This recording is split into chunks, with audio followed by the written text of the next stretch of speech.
goal is where you say, I'm willing to give up this for this.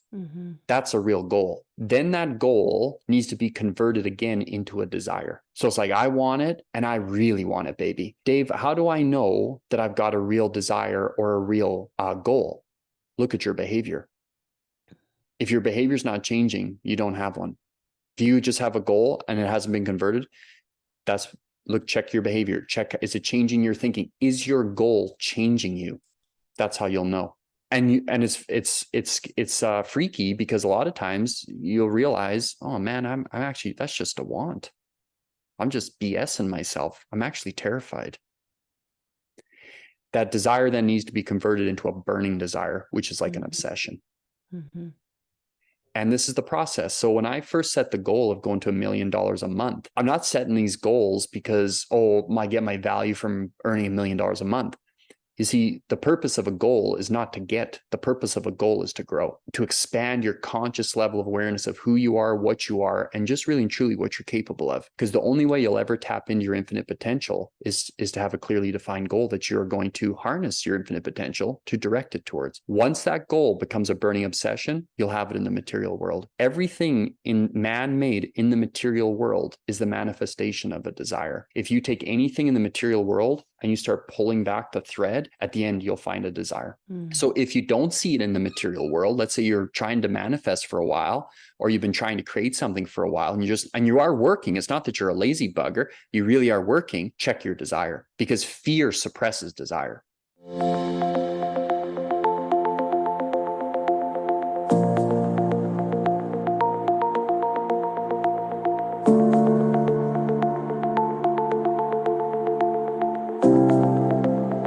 Hi, Dave. Welcome to the Awakened Heart podcast.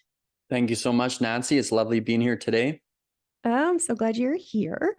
And I'm so glad we made it today, because we were supposed to talk, I think, a couple weeks ago. So it's so nice to see you here staring at me across the screen and to see you in real time. So thank you for being on today. And I always say I'm excited about what we're talking about. I'm always excited about what we talk about, but I'm really excited about what we're going to talk about, because it has to do with like the law of attraction and manifesting. And as we were just discussing before I hit record, a lot of people, women included, are creating their own businesses, like their own, something that's calling on their heart, or something that is like real in alignment with their soul of what they want to do in this lifetime. And, a lot of people, like they have all the concepts, or they have the ideas, and for some reason it might not be working for them right now, or they're stuck, or they're at a plateau, and they want to maybe, make a little bit more money, but they're kind of like either not getting started and making any money, or they're just kind of maybe sitting at a certain number amount, maybe 5,000 a month, and they want to get to 20,000 a month, and they just don't know how to cross that barrier or break that glass ceiling. And I know that you are an expert in helping people to get there. And you yourself, you started an early career as a carpenter, correct? How long were you doing carpentry? Oh, too long. Too long. Yeah, unfortunately, I had a vulnerable time in my when I turned 21. So prior to being 21, I was kind of like a budding kind of salesman. And I had an event happen in my life where I lost a lot of my confidence, and I just really wanted to kind of isolate from the world. And at that time, my brother, Niall, he got a job where there was like a ready to move home company was clearing some land, and they're gonna build a yard, like a construction yard, where they like build the houses on this land, and then they put on a semi and ship out to rural areas. And they needed workers, and he said, "Hey, I can get you a job at the lumber yard, at the ready to move home place, and I can maybe get you driving a forklift." Now that sounded great to me, because I'd lost my confidence, so I wasn't able to communicate that well to people. So me just sitting in a forklift was a really attractive idea. Unfortunately, looking back, I wish I had me whispering a few pieces of advice in my own ear at that time. I ended up making friends with some of the construction workers there. And I actually fell into the construction industry for the next 13 years, an industry that I never liked. And that's just the power of suggestion. So I always say the joke too, that I was thinking about starting a 12-step program for helping people recover from the construction industry. And and the first step is to admit you have a problem. Admit you have a problem. So yes, I was in construction as a carpenter for 13 years. Okay. And it kind of sounds like the real estate industry. Like you should do the 12 step for people that are in real estate industry. I've been in that industry for years. I've been in housing. I'm in relocation now and all this stuff. But literally, I lived in California with my other friend. I lived in Marina Del Rey, and we'd walk around the boats, beautiful, like the sailboats going on. We'd be bitching about real estate. Like, I hate real estate. 12 step. So I can see how that could happen. So you had something that you lost your self-confidence, and then you ended up in a forklift, which was, you were by yourself, of course, and maybe listening to headphones or whatnot, when you're in there. So, and then you got stuck in there for 13 years. But, like everyone always says is, that's what led you to where you are now. The 13 years were maybe you weren't ready to do what you're doing now. So from that forklift and construction and thinking that you need 12 steps to get away from it, how did you get away to doing what you're doing now, which is helping people to really manifest? You worked with Bob Proctor, he's like literally a legend. He's like one of the pioneers bringing the law of attraction. He was in The Secret too, right? Yeah. He's the OG, the original gangsta. The OG. Yes, I've listened to some of the stuff. And actually I have one on, I have one that just had to get returned to the library, and I ordered it again. But so you worked with him and you learned a lot through him. So what led you to like, okay, there's more? Oh yeah. Well, my whole life I've always known there's more. I just never knew how to make my life more. And I am a blessed man. When I was 18 years old, a friend of my mom's said, "Hey, there's some guy speaking at the Travelodge Hotel in our city."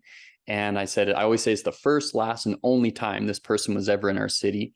And she said, you should bring your sons.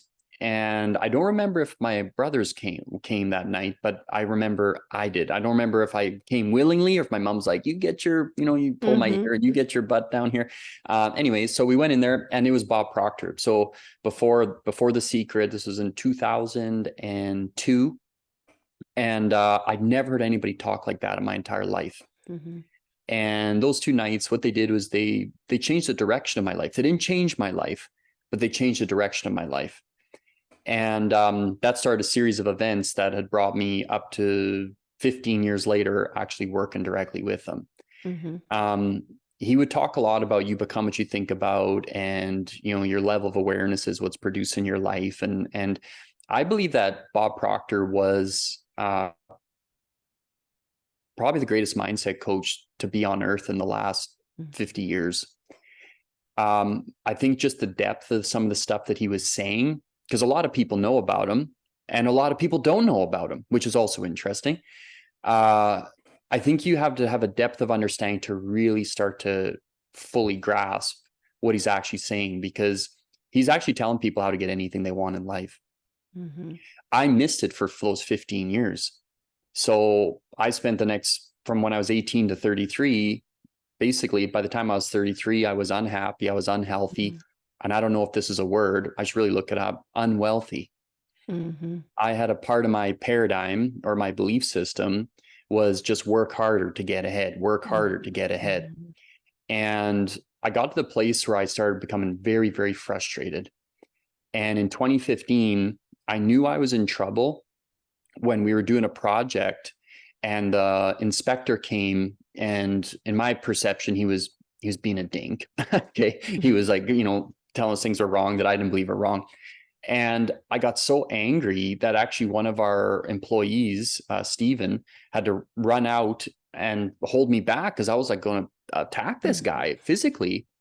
And that didn't make any sense to me. And it was actually scary, because I've been around spiritual mental sciences for 13 years at that time, and I should know better. but I wasn't seeing it in my physical world. And I think this problem is very common with a lot of people that have some degree of awareness, or they're trying to create something through these principles and these ideas, manifestation principles, but it's just not happening for them. So I spent the next 2.5 years very, very frustrated, very lost, low vibration, you could say. And then in January of 2017, this idea popped in my head. It's like, I wonder if Bob Proctor still does his thing. Because at that time I hadn't seen him for well over a decade. So I went online, and he was hosting this event called the Paradigm Shift down in Los Angeles, California. I didn't even know what the hell a paradigm was at the time. I missed that. I missed that part. And that was a really big piece to miss. And I went down there with my wife, Jacqueline, May 2017. And that was the most painful weekend of my entire life. Most painful? The most painful weekend of my entire life. Yeah. And on that weekend, I actually had like an outer body experience for about 3 days after. You see, there's one of the laws in the universe called the law of cause and effect, in which everybody's aware of. What their depth of their understanding of it, that's debatable, but they are aware of the idea of cause and effect, action and reaction and everything. And after that event, I came back home, and I almost was hovering. Well, I was like living in my body, and I was living outside of it. And I got this gift where I got to observe how I was living, because the law of cause and effect, my life was still flooding in from before that weekend. Like the same people were calling, the same problems were still there, the same stresses, all this stuff was still flowing in, yet I was detached from it, where I got to observe. And I lived in that state for 3 days. My brother came over for coffee afterwards, and he said I look like a drugged out raccoon. He said I look like he said he said the way you look, you make Einstein look sane with his hair. So I was really out of it, and that was a massive emotional impact, because what happened to me that weekend at the Paradigm Shift in Los Angeles was I realized that I knew a lot, but it never integrated into my consciousness. I never changed the paradigm. And the paradigm has to change if we're going to see our world change. Like the paradigm, another word for belief system, our conscious level of awareness, our consciousness, so it's not what we know that's holding us back. It's actually what we don't know. That's the big thing. So that was massive. And at that weekend, I bought a license to facilitate Bob Proctor's programs. And that was like a dream come true, because I loved him and he was my idol for all those 15 years. And within 1 year, I became the number 2 selling consultant in the whole world for him. Wow. So the paradigm shift. So you had been introduced to Bob Proctor and what he talked about years prior. So even though you weren't living out that life, like a part of you, the seeds were already planted. And so when you went the second time and you had the out of body experience where you were becoming the observer to it all, it sounds like you really were able to integrate finally everything that you might have heard 13, 15 years prior, you were now integrating it into your life the second time. And it wasn't even the 13 or 15 years prior. You want to understand something? Like, I was studying spiritual mental sciences for those 15 years. And it was almost as if like there was like a water balloon above my head. And that weekend I got the pin and I got to poke the pin, and it just started coming in, and it started coming in fast. And my life began to change very, very quickly. I went from being a carpenter earning $5,000 a month to earning $1.4 million in a single year. My income went from $5,000 over $100,000. It didn't stop there. My income since that day is 110x, 110x. Wow. And it's never stopped. And every expansion of my life since that moment, peace of mind has always expanded with it. Never have I had to sacrifice peace of mind for the growth. So important. And it's so interesting because you had that aha. So you might have been practicing this for years. And then there was just something that just poked that pin, and it all came flooding down upon you. You hear a lot of other people that have the same thing. There's something either touching the quantum or something like that. And you had that aha. Do you know what that aha was? That just all of a sudden, ooh, here, here it is. I'm really integrating everything that I'm hearing right now. Yeah. Are we allowed to say the word SHIT on this? Oh, you can say anything you want. Okay. Okay. I didn't know shit. Mm-hmm. That's what it was. Mm-hmm. That is why it was so painful. Mm-hmm. Like, Dave, okay, you know something, but that's nothing. You don't know anything. You may know about this stuff, but do you really know it? Do your results reflect that you know it?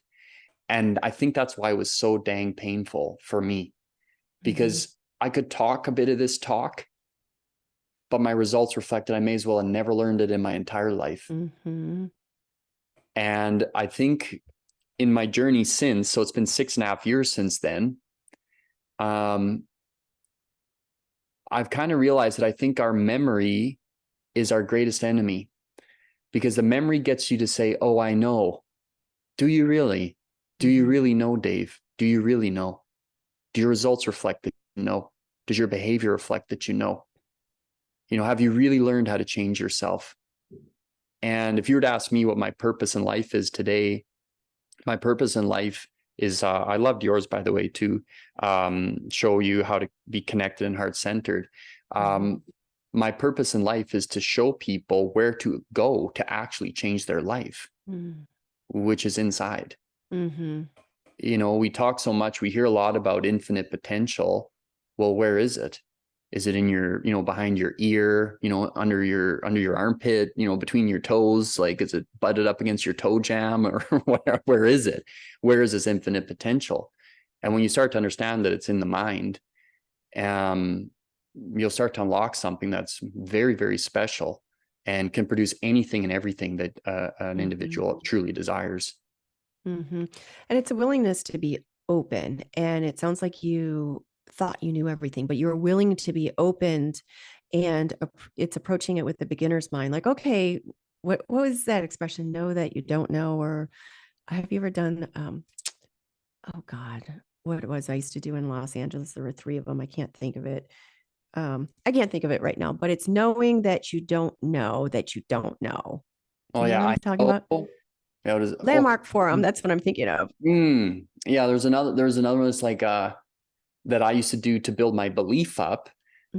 I know that I know, or something like that. That was an affirmation I used to do to start to build my belief up so that I would integrate my ideas faster. But then there's a difference between belief and knowing and being. So there's dramatic separations. And just like hope and faith, like hope is a beggar. Yeah. And some of us, some people in the beginning, we do need hope, but eventually we won't, hope is for an individual that doesn't understand themselves, that they haven't learned much about themselves. And if you're like to ask me what's the saddest thing you've ever seen in your life, my answer would be that we know very little about ourselves. Like we really aren't taught. And I hear many times where people say, oh, this should be taught in schools. But I can tell you why it's not. And they say, why? Because your teachers don't know. They just don't know. Mommy and daddy never knew, and they gave you the best. They gave you what they gave you, and that's that. Most successful people actually do not know why they're successful. That's why they can't recreate it in others. You find some really successful people are very financially wealthy people. You'll find very scornful people. So you'll find wealthy people that are scornful people. Yeah, they not exclusively. So not exclusively, but a lot of people at times you will, because they're producing it, but they don't fully grasp it as their consciousness that's producing it. And a lot of people just are kind of hardwired a certain way. Show me a person that has consciously changed their life and can help another human being consciously change their life. That's a powerful person.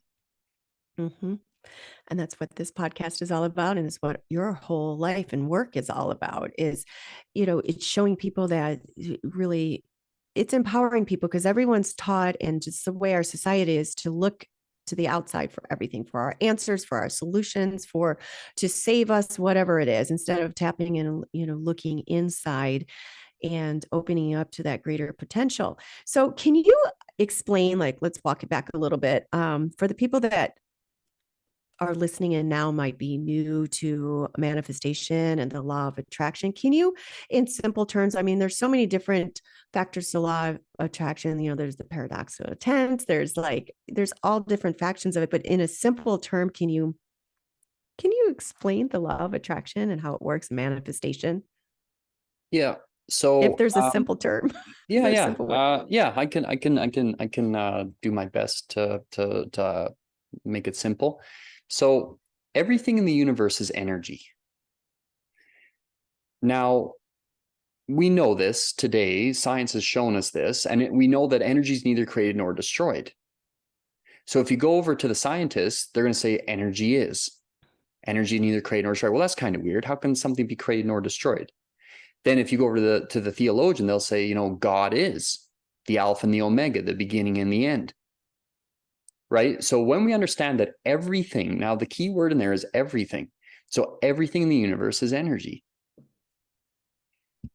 What we know is that we know very little about this energy. Nobody knows what it is. Nobody knows what energy is.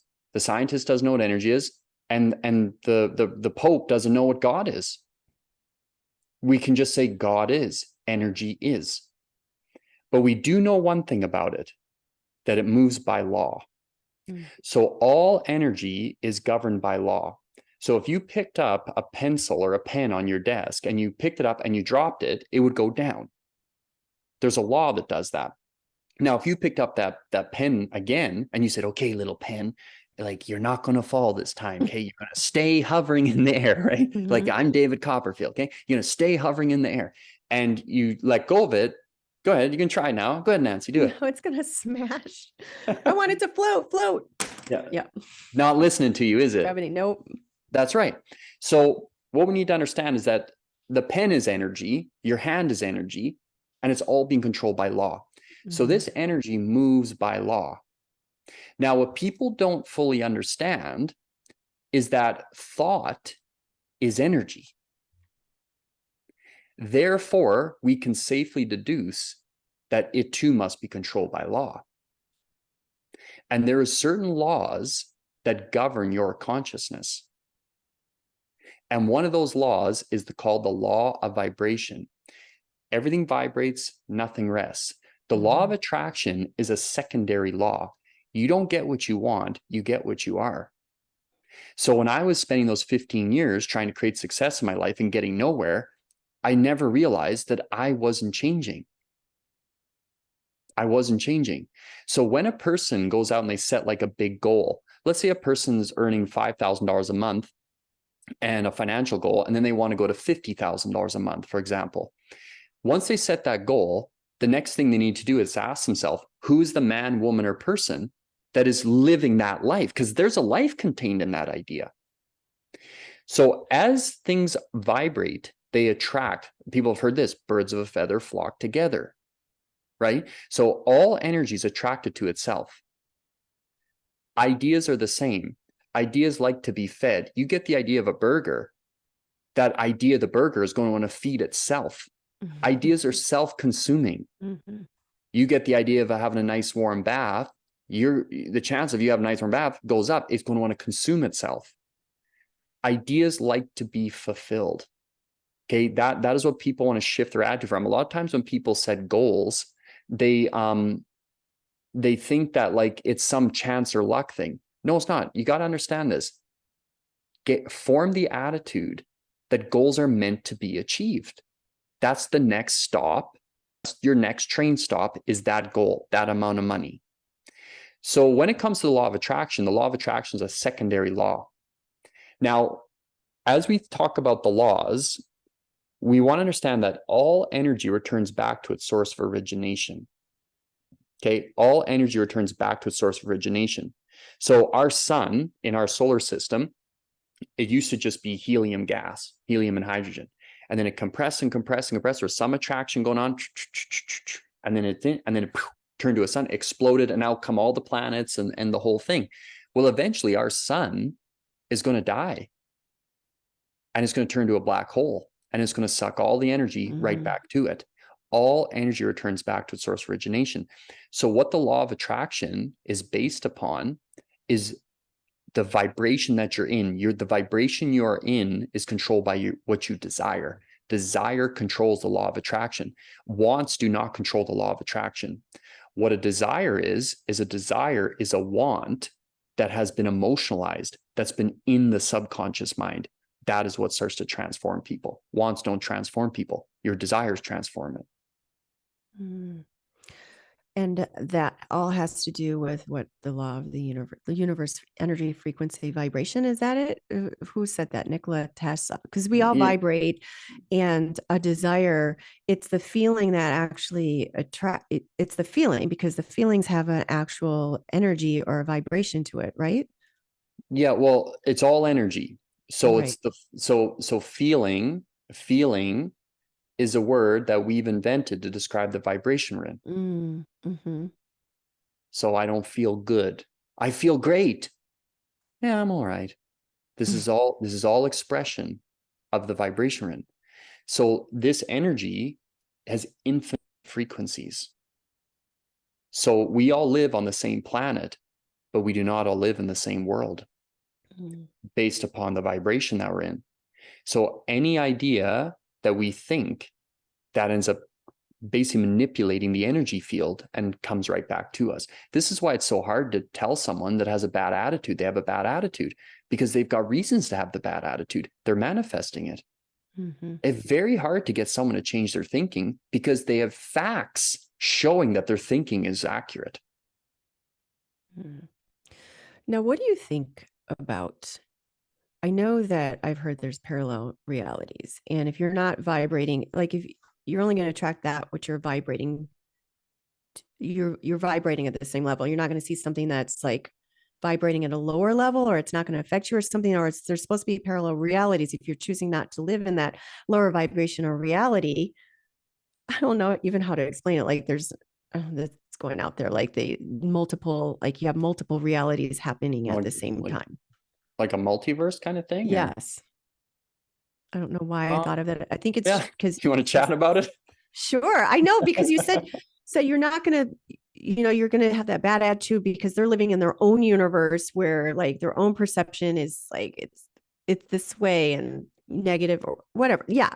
I don't know how to even segue into that, but for some reason that came up about the multiverse. Well, what we want to understand is that every possibility exists in you simultaneously at the same time. Because we're a universal being or a spiritual being. Recently, I've started to use the word universal being because I think it gives people an image. I think that's why people like to use the word universe, because at least we have an image now. When we think about God, we made the great mistake of making God in the image and likeness of us. So we put a white beard on him and threw him up on a cloud or whatever, just not how it works. Because a lot of the energies are non-physical. So every possibility exists in you because you're a universal being, you have an intellect, and you live in a physical body. So every possibility exists in you. It's just the one that you focus on that will move out into the physical world. So there's a part of us that's infinite, that part of us that is perpetually wanting to expand and express all the time. That's why, I've asked literally like thousands and tens of thousands of people, who here feels that they're destined for something greater? And I'll ask you, Nancy. Nancy, do you have a feeling that you're destined for something greater? Yes. Yes. That's what makes us human. Every human being feels that. That's the universal side of yourself. That's that expansive side of yourself. And that's God's modus operandi. When Doppler, he did the red shift, blue shift. And when an object was coming towards him, I think it was blue. And when it was moving away from him, it turned red. It's called red shift, blue shift. And it's like sound. You know, if you're standing on the sidewalk and a car comes, like, it's like, right? It's the same distance. It's just the vibration changes. So what they did, they actually ended up putting this Doppler onto the universe, and it was all red going out. That's when we learned. See, we didn't always know that we were expanding. We used to think we were the center of the universe. You remember that? That's right. So this universal side of us is undifferentiated. So every possibility exists in you. Like, I have helped clients literally go from $10,000 a month to $500,000 a month just by getting them to focus on one idea, to neutralize their current belief system, to understand that that's not the real them. The real them is a spiritual being. The real them is that universal side that wants to grow and expand. So if you were to ask me, Dave, do you believe in multiverses? Of course. It's just logical. It's just logical. Of course. Well, and it's also being scientifically proven as well now. I mean, there's a lot of science that's proving, like Joe Dispenza does a lot with the Heart Math Institute, the heart mind coherency, and how you, like, literally miracles appear when you do that. So gosh, I just love talking about, like, the quantum. It just blows my freaking mind with all this stuff. But I know there's people will use positive thinking for some things. And how does that apply to manifesting? Because you could positive think or make affirmations all you want, but if you don't believe it or if you don't know it, how is that going to manifest? And so how can people start utilizing this in their lives? What are some of the processes you take people through to help them grasp this? Yeah. So the first thing we got to understand is that believing is a choice. Okay. It's a choice. You're going to have to choose to believe. And I don't think it's just positive thinking. I think it's honest thinking. We got to get honest. That's what happened to me in 2017. I just got honest. And this year, I think my biggest revelation about us as humans is our biggest problem is we're not humble. I think pride is our biggest, and it's also the number one deadly sin, pride. We're not humble. And when we're not humble, we're not willing and we're not open. And I think you said that earlier, that, you got to become willing. Willingness is the key. You got to be willing to actually live that life. Like, I've done over 10,000 one-on-one coaching calls. And on every one of them, people just want to be free. But a scary truth is this: I'd say less than 1% of people are actually ready for it. So the first part of the process, if we want to really make a change, is you got to ask yourself, would I really actually like to make a change? Because wants are easy.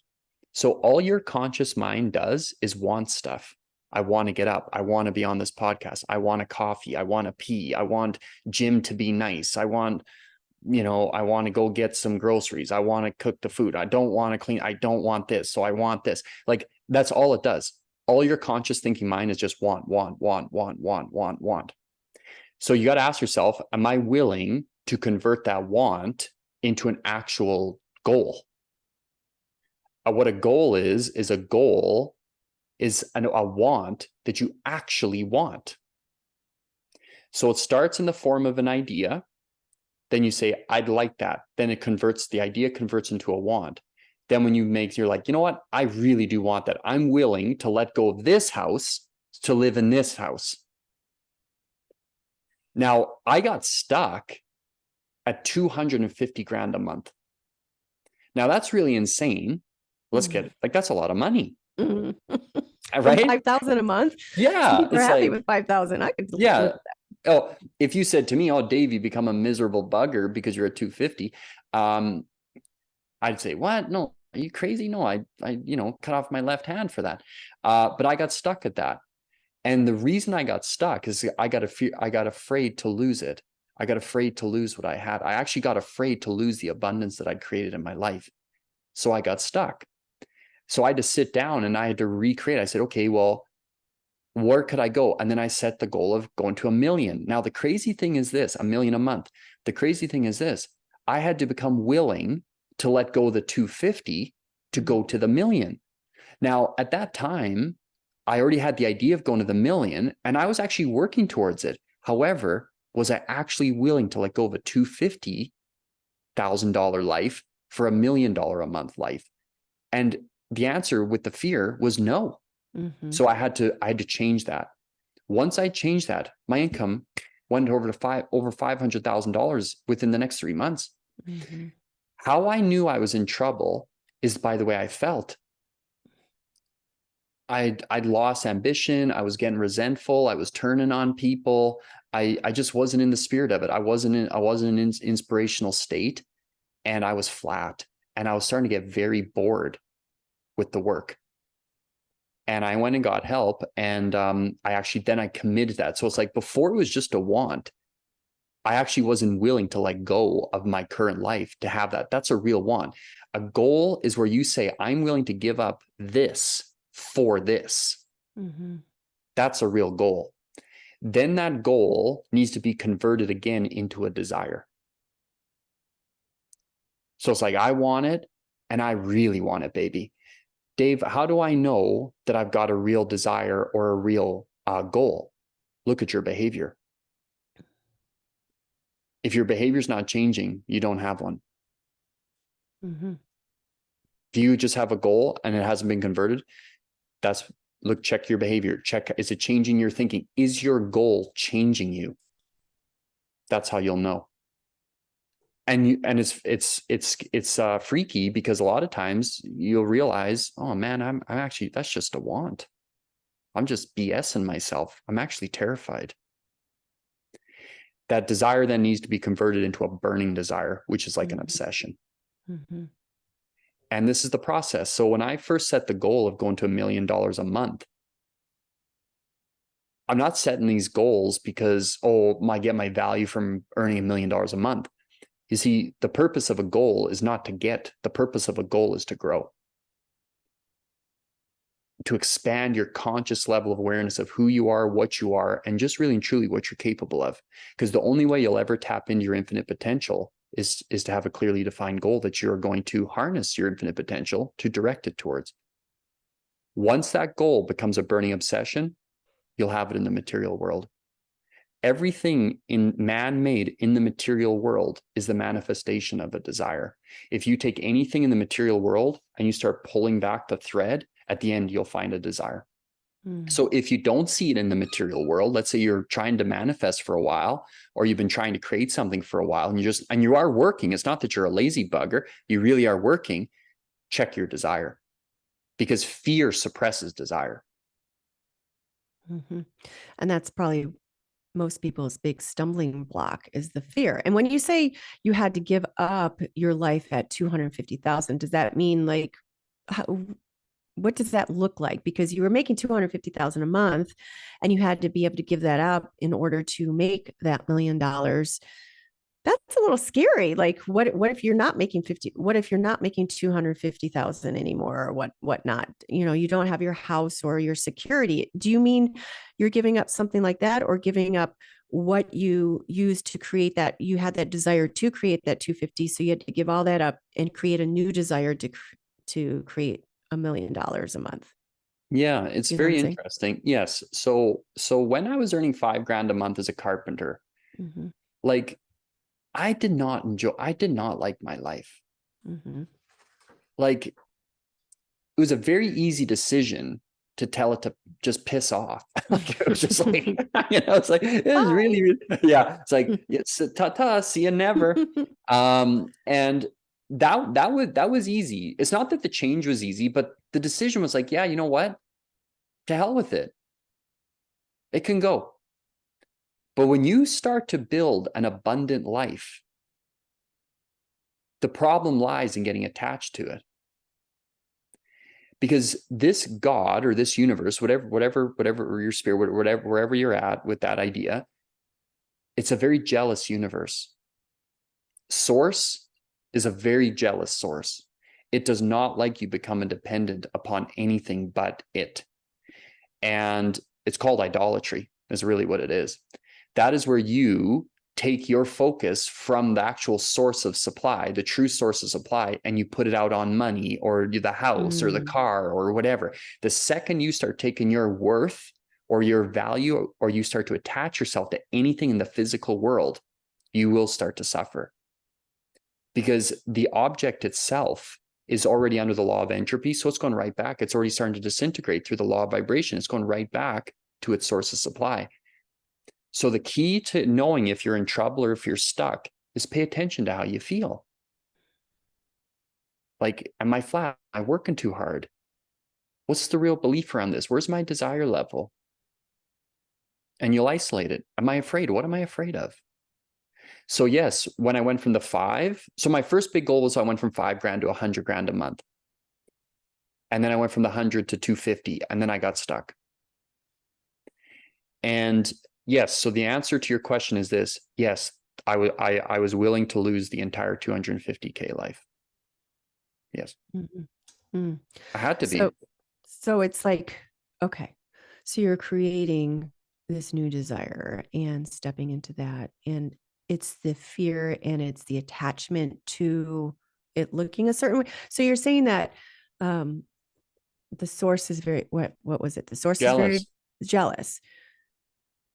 I'm trying to wrap my head around this. So you're putting your desire or your worth outside of what the source is, instead of like, oh, I want this money goal, I want this time goal, instead of like knowing that you're provided for because you're part of the source. Is that, I don't know if I'm going in the right direction. Yeah. So one of our biggest issues that we have is that we put money and others on the pedestal. Got it. And we very rarely put ourselves on there. And the reason is we don't know ourselves.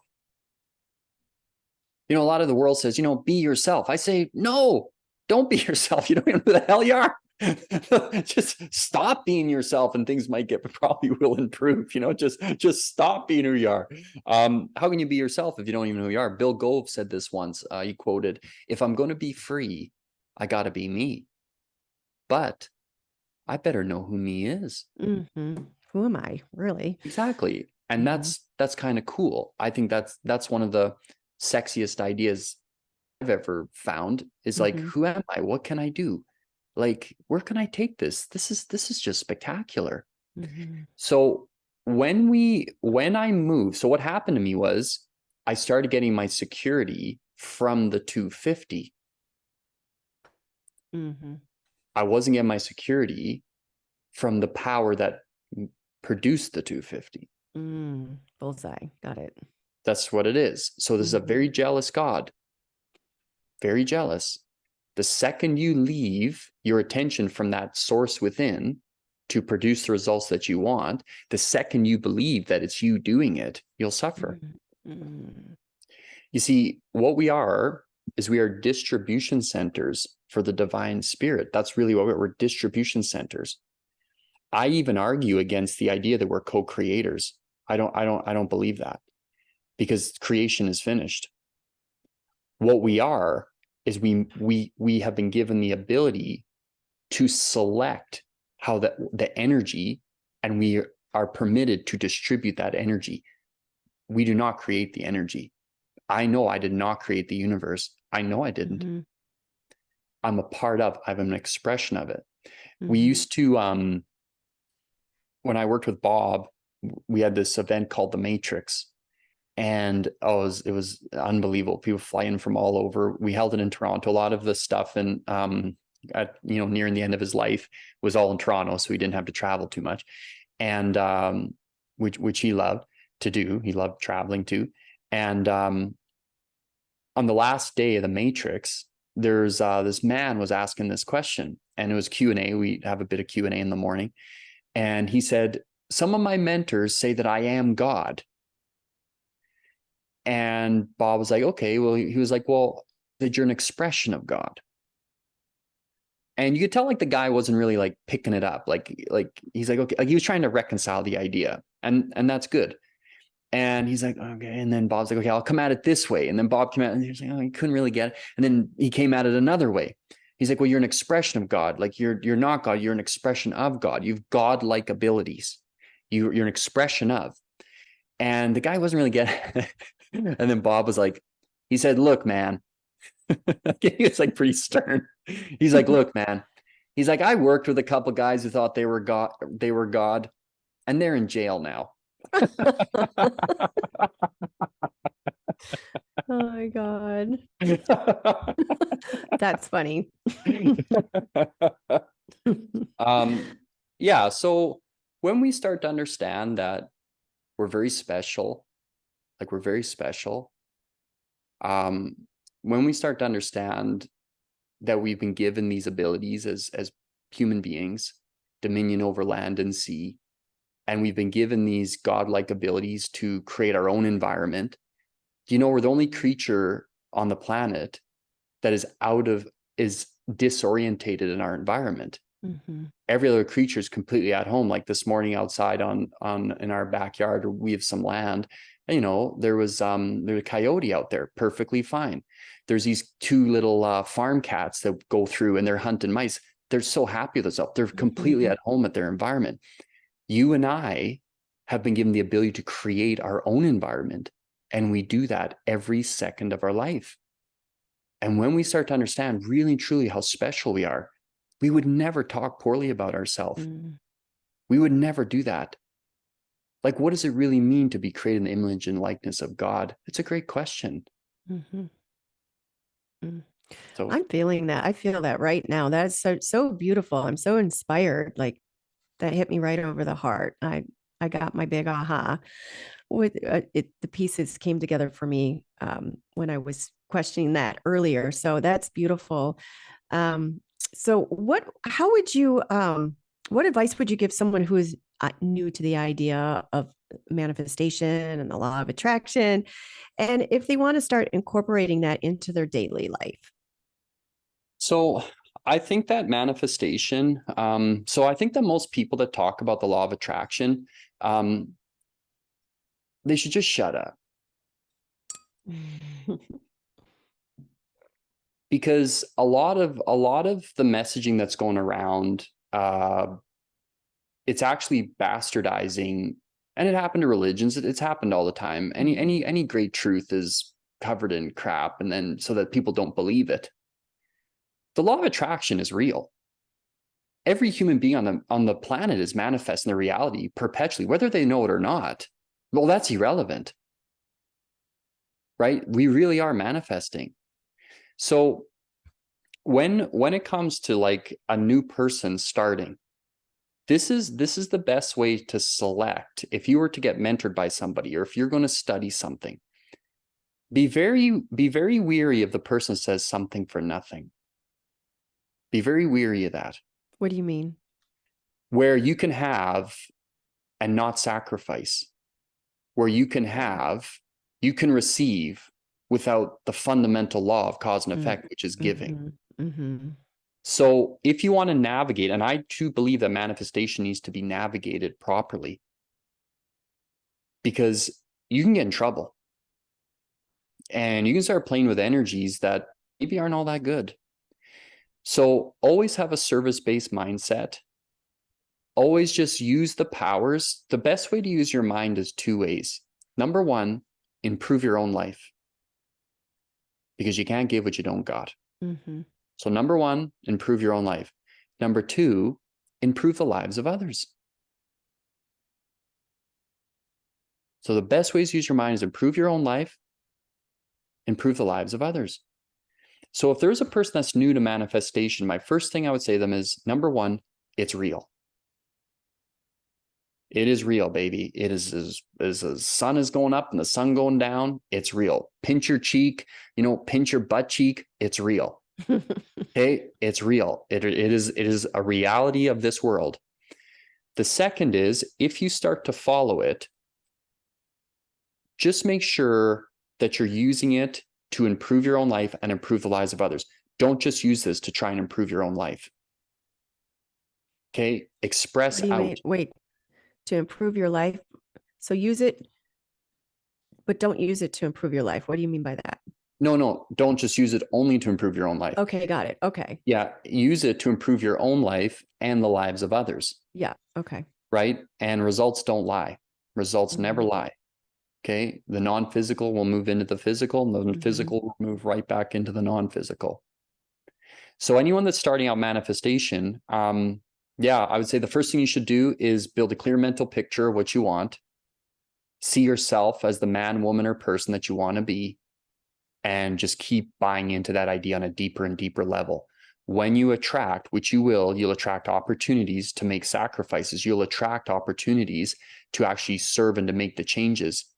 Don't fall at that time. Like I had a lady, this was this year. It was probably about 8 months ago. And she ended up getting on my calendar, which is kind of rare. I haven't been doing like sales kind of calls, that many of them, very many at all in the last few years. And this lady attracted me all the way from Sweden. So I'm in Canada and she's in Sweden. And as I was talking to her, she was pretty cool. And I said, "What's your goal?" And she said, "My goals are in $100,000 a month." And I said, "You won't believe this." I said, "That's my niche." I said, "I've helped, I can't even begin to tell you how many people I've helped, regardless of what's going on in their life, start to earn $100,000 a month." And we were having the greatest call. And I said, "How old is this idea?" I like to ask that question because sometimes I'll hear people, "Oh, this is a 30-year-old idea." Then at least I know what I'm dealing with. I'm like, "Oh, this person's like really stuck." She said, "I just thought of it." Yeah. "Oh, I just thought of it on Thursday." So this is on a Tuesday. Okay. So we're doing Thursday, Friday, Saturday, Sunday. We're doing like 5-6 days. And I said, "Wow," I said, "You're quite the manifester." Now, when I could have helped her, and that is the truth. She couldn't make the decision because there was a sacrifice involved. So she literally attracted the very person that would help her do it. But because she couldn't get over the fear of making the sacrifice, she turned her back on the very thing. So she didn't end up working with you because she No. had Yeah, because of fear. Okay. Yeah. The first 15 minutes of the call that we had, it was just very, very beautiful. It was amazing. And then the last 50 minutes was just dull. And I said to her, I was like, "Hey, have you noticed like how dull this call has become?" And she said, "Yeah." I said, "I can tell you why." And she said, "Tell me." I said, "Because the first 15 minutes, my paradigm was running the call. And this last 15 minutes, your paradigm was running the call." She was searching for another way where she didn't have to change. Nancy, that is what she was searching for. That is what she was searching for. And you'll never find it. So she was almost looking for you to validate where she is now and help her from where she is right now to manifest the goal, but she had to change and give something up in order to achieve that. Yeah, it's very common. Like it's really, really common. True manifestation is manifesting a new version of yourself. Because who else is living your life but you? So if you have a new goal and you want to create something, all you need to do is just ask yourself, who's the person that has it, and build a clear mental picture of that person. And your life will change, and it'll change very, very quick. That's powerful. That's powerful. Yeah, I've always heard like step into the version of yourself that already has it or already is it. And then the fear and all that stuff gets in the way, right? Of most people are not giving something up. So Fear. Yeah. Fear suppresses desire. False evidence appearing real. We could There make we a, go. I'm sure we could do an F-bomb one. We could probably make one up, like an F-E, Yeah, F do it. everything, F, was it F everything and run or something like that? Fuck everything and run. Okay. Yeah, fuck this. I'm out of here. Okay, we can swear. Good. Okay. Yes, we can. Yes, we can. Explicit content. Well, Dave, thank you for coming on. I'd love to hear what you have coming up. What's lighting you on fire right now? Do you have any? I heard that you were out here a couple of weeks ago. I wish I had known about that. But do you have anything that you're teaching right now, or what's new for you? Where can people reach out to you? Sure. So, as a service to people, for manifestation, I have a thing called the 21-day manifestation challenge. And what it is I bring you through just a very simple process, very, very simple, where you do a very simple daily activities every day to start to learn how to bring the good you desire into your life. So it's going to help you with your focus, and it's going to help you, limber up your imagination. We also are doing in December, I'm doing a live event, a digital live event called the Quantum Leap Masterclass, where I'm going to start to teach the universal laws to help people start to create perpetual quantum leaps in their life. If you follow these principles, you should be experiencing a quantum leap year after year after year after year. I love the quantum leaping. Yeah. Quantum Leap Masterclass, it's called. It's December 4, 5, 6. Don't hang on. Let me just check. Okay. I'm going to have to edit this one next so I can get this out before your class. Yes, 4, 5, 6. December 4, 5, 6. Quantum Leap Masterclass. Okay, so it's 3 days. Okay. Yeah, and you can find us at www.conway.consulting. So www.conway.consulting, or I think my Instagram handle is Conway Consulting. Just go Conway Consulting on Insta, and you'll see a very, very handsome man with dark eyes and dark hair, and a little Irish Canadian. You have a great and he's smile. very handsome. He's very, very handsome. He's very, very handsome. And so if you're listening to the audio version, you'll have to go see the video version to see for yourself. It is something to behold. No, it's been an absolute pleasure talking with you. And one more question before we go. You probably heard it because you listened to a couple episodes. What does it mean for you to live with an awakened heart? I think every day to embrace just the awe and magnificence of being alive, being on this planet, and to commit to learning more about ourselves every day. And I found that, the more I know about me, the more I know about you. And the more I know, the better I get along with myself and my dreams and my desires and my hopes and my ambitions, then the easier I find that in others too. So that's what I would say. I love it. Beautiful. Love it. Well, Dave, thank you so much for coming on the Awakened Heart podcast. Everyone, you've got to seek him out. All his information will be in the show notes. And let's go, people. Let's manifest. Let's become the version that we were always dreamed ourselves to be. And thank you, Dave. Have a good rest of your day. Thank you, Nancy. Thanks. Bye-bye. Bye-bye.